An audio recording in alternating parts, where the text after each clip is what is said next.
Bharat, illustration 10. Following are the balance sheet of Jai Limited as on 31st December 2002 and 31st December 2003. Bharat, Jai Limited નું balance sheet આપેલું છે. Liabilities બાજુએ જોઈએ તો equity share capital 10%, preference share each of rupees 10, paid up rupees 8.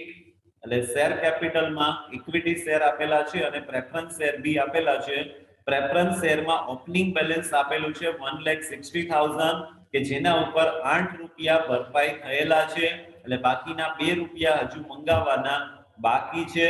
Security premium 6,000, capital reduction fund opening balance nil, closing balance 1,40,000, general reserve, profit and loss account, provident fund, creditors, bills payable and provision for taxation. Assets બાજુની વિગતો જોઈએ તો આમની અંદર આપેલું છે goodwill, building, land, patent, stock, debtors, cash balance, prepaid expenses, bills receivable, miscellaneous expenses and preliminary expenses. બરાબર, આટલી ડિટેલ્સ તમને આપેલી છે. ઘણી બધી નવી વિગતો આપેલી છે. આ સમની અંદર ઘણા બધા નવા અકાઉન્ટ્સ બી આપેલા છે અને એની કેવી રીતે અસર આપવામાં આવશે એ આપણે આ સમની અંદર શીખવાનું છે.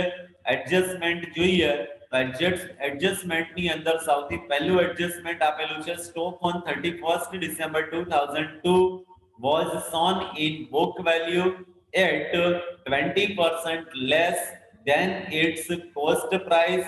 એટલે જે 31st December 2002 ના સ્ટોક બતાવવામાં આવેલો છે એ એની કોસ્ટ પ્રાઇસ કરતા 20% ઓછી કિંમતે બતાવેલો છે. while stock on 31st December 2003 was shown at its cost price અને 2003 માં જે સ્ટોક બતાવેલો છે એ એની કોસ્ટ પ્રાઇસ પ્રમાણે બતાવેલો છે. એટલે આપણે બંને વર્ષનો સ્ટોક છે એની કોસ્ટ પ્રાઇસ પ્રમાણે ધ્યાનમાં લેવાનો થશે. અને આગળના સમની અંદર તમે જે રીતે સ્ટોક માટેનું એડજસ્ટમેન્ટ આપેલું હતું એ જ રીતે સ્ટોક માટેનું એડજસ્ટમેન્ટ આપવામાં આવશે. એના માટે કોઈ એકાઉન્ટ બનાવવાની જરૂરિયાત રહેતી નથી. સેકન્ડ આપેલો છે એ ખાસ અગત્યનો મુદ્દો આપેલો છે અને અઘરામાં અઘરો જો કોઈ પોઈન્ટ્સ હોય તો એ પ્રેફરન્સ શેર રિડીમ કરવા માટેનો આ ચેપ્ટરની અંદર ગણી શકાય, કેમ કે એમાં ઘણી બધી બાબતો તમારે વિચારવાની હોય છે.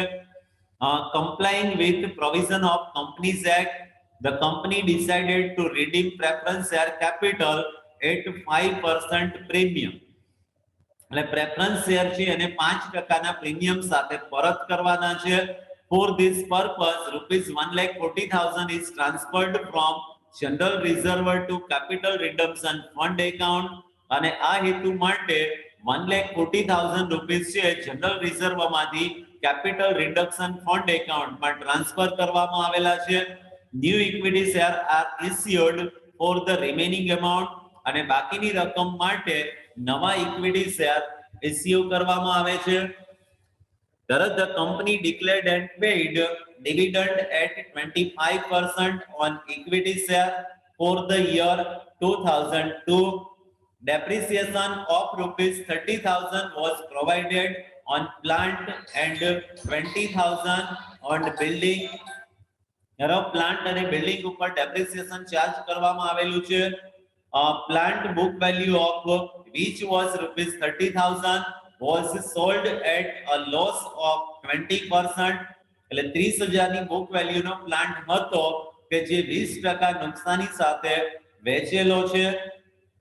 A piece of land was sold for cash. Profit earned was credited to capital reserve account. એટલે જમીનનો એક ટુકડો વેચવામાં આવેલો છે અને એનો નફો કેપિટલ રિઝર્વ એકાઉન્ટમાં ક્રેડિટ કરેલો છે. During the year, company has paid rupees 20,000 for taxation and rupees 10,000 for miscellaneous expenses. Goodwill was written off against capital reserve અને goodwill છે એ capital reserve ની સામે written off કરવામાં આવેલી છે. જરા આટલી માહિતીઓ તમને આપેલી છે. From the above particular, prepare statement showing change in working capital, fund flow statement, and necessary other accounts. એટલે બેઝિકલી આપણે અહીંયા ત્રણ બાબતો રાખીએ છીએ, એક fund flow statement, working capital statement and adjusted profit and loss account, અને સાથે સાથે બીજા અન્ય જરૂરી ખાતાઓ. તો જો હવે ખાતાઓની અંદર અહીંયા અમુક પ્રકારના ખાતાઓ છે એ તમને જવાબના ભાગ રૂપે નહીં આપેલા હોય, પણ એ હવાલાને બરાબર રીતે સમજવા માટે અહીંયા જે તમને એકાઉન્ટ્સ આપેલા છે એના કરતા કદાચ 2-3 એકાઉન્ટ્સ આપણે વધારે રાખીશું કે જેથી કરીને પ્રોપરલી આપણને દરેકે દરેક વિગતો સમજાઈ શકે. તો કયા કયા એકાઉન્ટ્સ રાખવાના છે એ પહેલા સમજી લઈએ. તો પહેલું એડજસ્ટમેન્ટ સ્ટોક માટેનું આપેલું છે અને એના માટે કોઈ ખાતું રાખવાની જરૂરિયાત નથી. બીજો હવાલો આપેલો છે, ખાસ બરાબર રીતે સમજો. હજુ એમાં પહેલી જ લાઈન આપેલી છે, complying with provision of companies act, એટલે કે કંપની ધારાની જોગવાઈઓનું પાલન કરી અને પ્રેફરન્સ શેર મૂડી છે એને 5% પ્રીમિયમ સાથે પરત કરવામાં આવે છે. તો કંપની ધારાની જોગવાઈઓ કઈ કઈ છે એ આપણને ખ્યાલ હોવો જોઈએ, અને એ તમામ પ્રકારની જોગવાઈઓ તમે લાસ્ટ યર એસવાય બીકોમ ની અંદર શીખી ગયા છો. ખ્યાલ છે? એક ચેપ્ટર તમે શીખ્યા હતા 3rd સેમેસ્ટર ની અંદર, રિડમ્પશન ઓફ રિડીમેબલ પ્રેફરન્સ શેર, એટલે કે પ્રેફરન્સ શેર મૂડી પરત કરવી, અને એની અંદર તમને તમામ પ્રકારની જોગવાઈઓ આપવામાં આવેલી છે. હવે એ જોગવાઈઓમાંથી મુખ્ય પહેલી 3 જોગવાઈ છે એને ખાસ આપણે અહીંયા ફોલો કરવાની થશે. તો એ જોગવાઈઓ કયા કયા પ્રકારની છે? તો પ્રેફરન્સ શેર મૂડી પરત કરવા માટે પહેલું પ્રોવિઝન્સ એ છે કે જે પ્રેફરન્સ શેર તમે પરત કરવા માટેનું પ્લાનિંગ કરો છો તો એ ફૂલી પેઇડ અપ હોવા જોઈએ. જો ફૂલી પેઇડ અપ નથી તો પહેલા તો બાકી હપ્તાની રકમ મંગાવી અને એને પેઇડ અપ કરવા પડે. એટલે અહીંયા આપણને જે પ્રેફરન્સ શેર આપેલા છે 1,60,000, કે જેની અંદર તમને વિગતો આપેલી છે કે દરેક ₹10 નો એક એવા શેર છે કે જેના ઉપર ₹8 ભરપાઈ થયેલા છે, એટલે ₹2 હજુ મંગાવવાના બાકી છે. એટલે પહેલા તો ₹2 મંગાવી અને પ્રેફરન્સ શેરને ફૂલી પેઇડ અપ કરવા પડશે. ત્યાર પછી આપણે એને 5% ના પ્રીમિયમ સાથે પરત કરી શકીએ. હવે એના માટે બીજો મુદ્દો એ છે કે 1,60,000 શેર મૂડી છે કે જેના ઉપર ₹8 ભરપાઈ થયેલા છે, એટલે 1,60,000 ભાગ્યા 8 કરો એટલે એ તમને શેરની સંખ્યા મળી શકશે. એટલે શેરની સંખ્યા થશે 20,000 શેર કે જેના ઉપર ₹2 મંગાવવાના બાકી છે. હવે ₹2 મંગાવીએ એટલે કુલ રકમ કેટલી થશે? તો 20,000 શેરના ₹2 લેકે ₹40,000 બાકી હપ્તાના આપણે મંગાવી લેશું. એટલે કુલ શેર મૂડી કેટલી થઈ જશે? હવે 2 લાખ રૂપિયા, અને એને 5% ના પ્રીમિયમ સાથે પરત કરવાના છે. એટલે 2 લાખના 5% પ્રમાણે ₹10,000 પ્રીમિયમ થશે. તો હવે બીજું પ્રોવિઝન્સ એ છે કે આ જે પ્રેફરન્સ શેર મૂડી પરત કરવાની છે એની વ્યવસ્થા આપણે ક્યાંથી અને કેવી રીતે કરી શકીએ?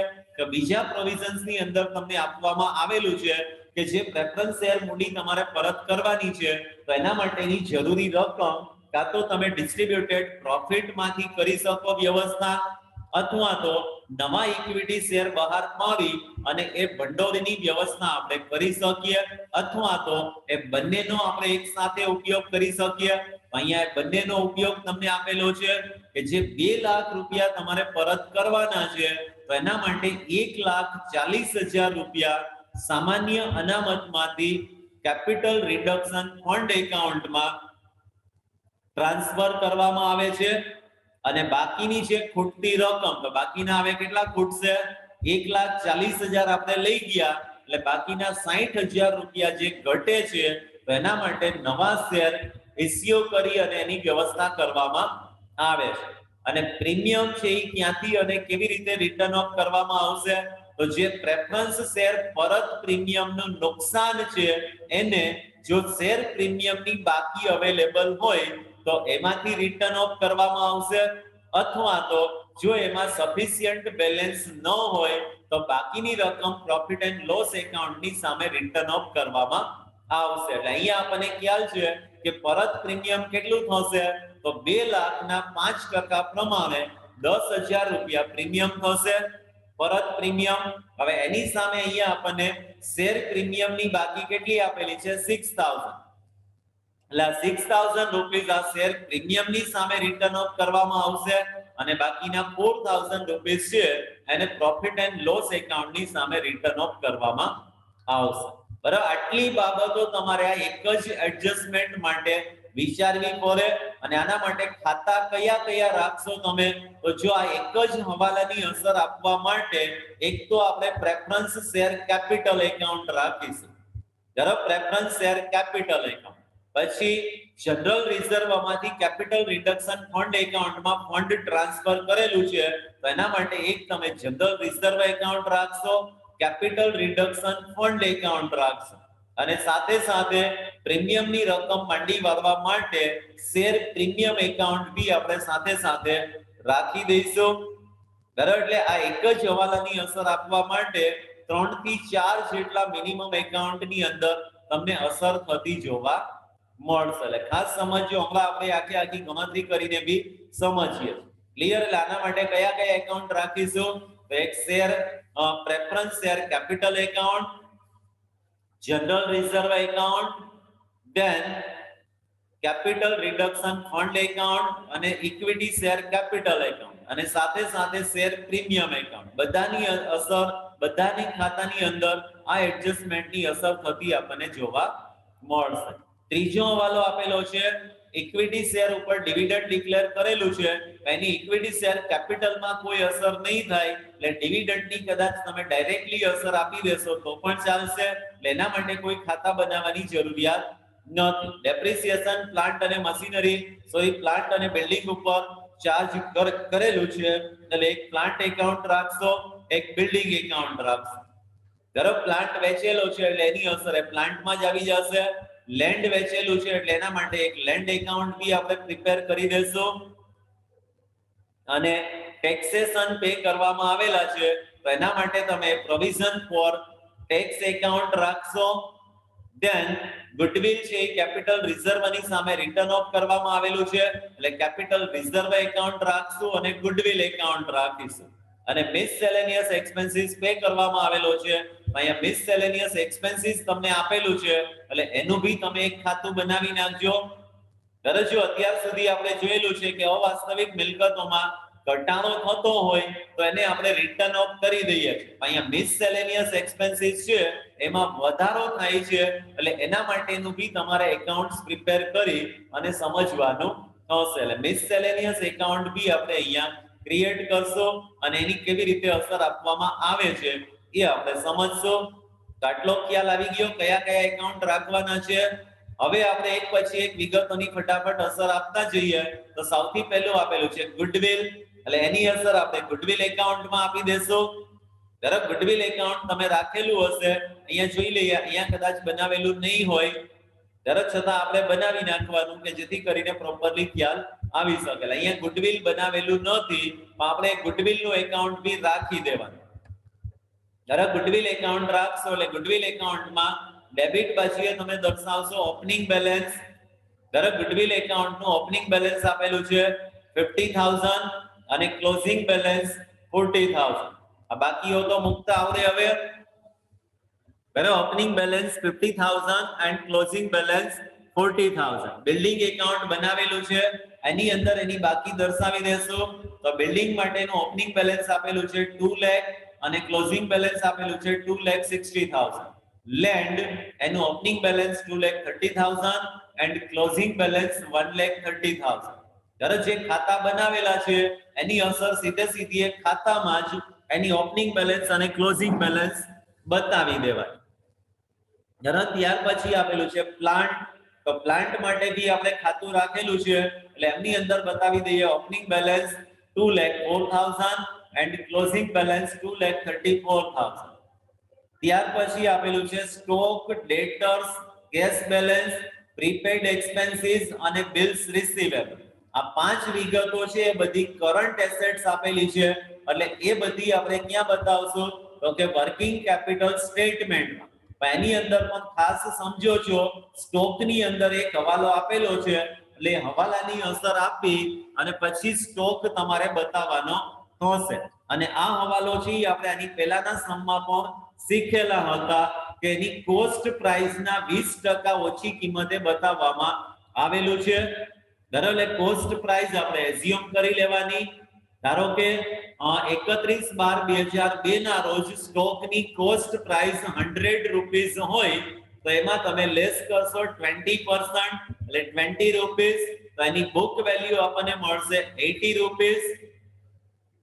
અને આના આધારે આપણે ત્રિરાશિ મૂકીશું કે જો બુક વેલ્યુ 80 રૂપીસ હોય ત્યારે એની કોસ્ટ પ્રાઇસ કેટલી છે 100 રૂપીસ, તો બુક વેલ્યુ 24,000 હોય ત્યારે એની કોસ્ટ પ્રાઇસ કેટલી, એટલે 31/12/2002 ના રોજ જે સ્ટોક આપેલો છે તમને 24,000, એની કોસ્ટ વેલ્યુ તમને મળશે 30,000 રૂપીસ.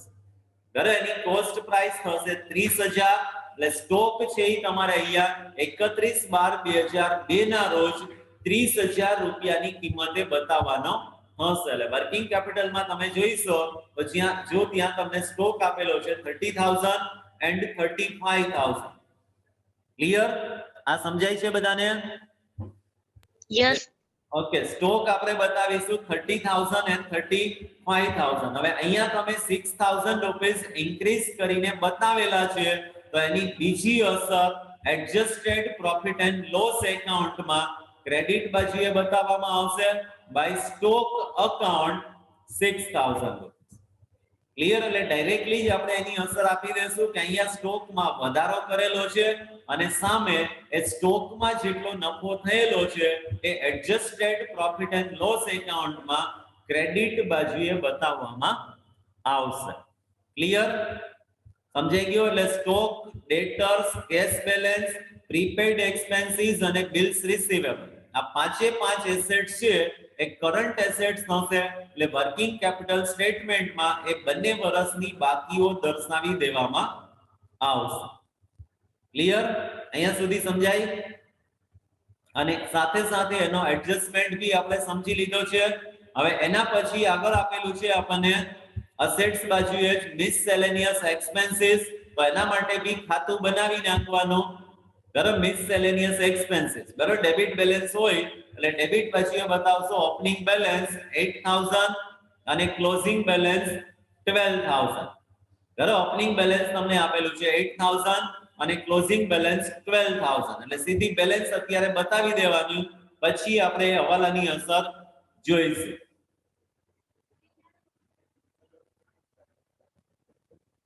Hello,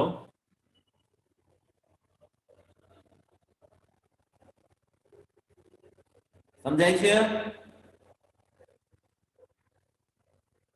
hello.